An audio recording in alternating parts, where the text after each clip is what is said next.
Right now, you guys are going around and forcing conscripts to the front lines because you have manpower problems. You should be thanking the president for trying to bring an end to this conflict. Have you ever been to Ukraine that you say what problems we have? I have been to. Count one. I've actually watched and seen the stories, and I know what happens is you bring them on a propaganda tour, Mr. President. Do you disagree that you've had problems? Bringing people into your military? And do you think that it's respectful to come to the Oval Office of the United States of America and attack the administration that is trying to prevent the destruction of your country? A lot of questions. Let's start from the beginning. Sure. First of all, during the war, everybody has problems. Even you, but you have nice ocean and don't feel now, but you will feel it in the future. God bless. You don't know that. God bless. God bless. You will not have a war. Don't tell us what we're going to feel. We're trying to solve a problem. Don't tell us what we're going to feel. I'm not telling you. Because you're in no position to dictate that. That's Remember exactly this. You're in no position to dictate what we're going to feel. We're going to feel very good. You will feel influence. We're going to feel very good and very strong. You will feel influence. You're right now not in a very good position.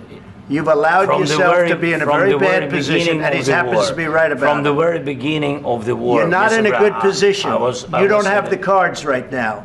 With us, you start having cards. Playing cards. But right now, you don't. You're playing cards. Mr. President. You're playing cards. Serious. You're gambling with the lives of millions of people. You're gambling with World War III. You're gambling with World War III. And what you're doing is very disrespectful to the country, this country. That's back to you. Far more than a lot of people said they should have. Have you said thank you once? This entire meeting? No, in this entire meeting, have you said thank you? You went to Pennsylvania and campaigned for the opposition in October. Offer some words of appreciation for the United States of America and the president who's trying to save your country. Please, you think that if you will speak very loudly about the war, you can... He's not speaking loudly. He's not speaking loudly. Your country is in big trouble. Can I Wait a minute. No, no. You've done a lot of talking. Your country is in big trouble. I know. You're not winning. You're not winning this.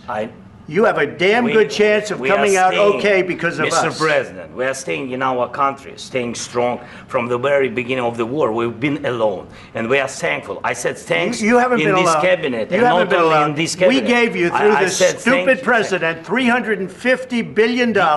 We gave you military equipment, and your men are brave, but they had to use our military. What about if you didn't have our military equipment, if you didn't have our military equipment, this war would have been over in 2 weeks. In 3 days. I heard it from Putin. In 3 days. This is something maybe new. Less. In 2 weeks. Of course, yes. It's going to be a very hard thing to do business like this. Again, I tell you. Just say thank you. I said a lot of times except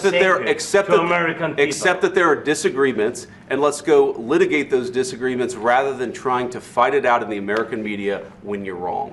We know that you're wrong. But you see, I think it's good for the American people to see what's going on. I understand, sir. I think it's very important. That's why I kept this going so long.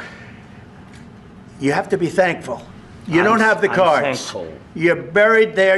Your people are dying. I can tell you you're again, running low on soldiers. Listen, you're running low on soldiers. It would be a damn good thing. And then you tell us, I don't want a ceasefire. I don't want a ceasefire. I want to go and I want this. Look.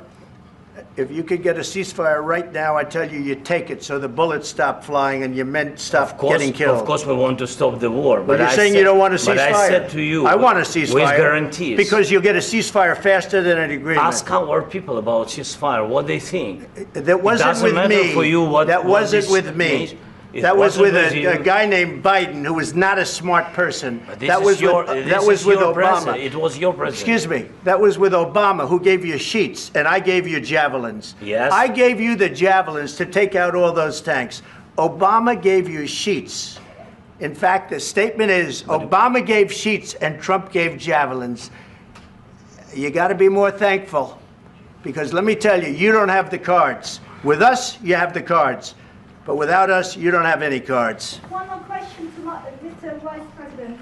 I'm sorry, here. It's going to be a tough deal to make, because the attitudes have to change.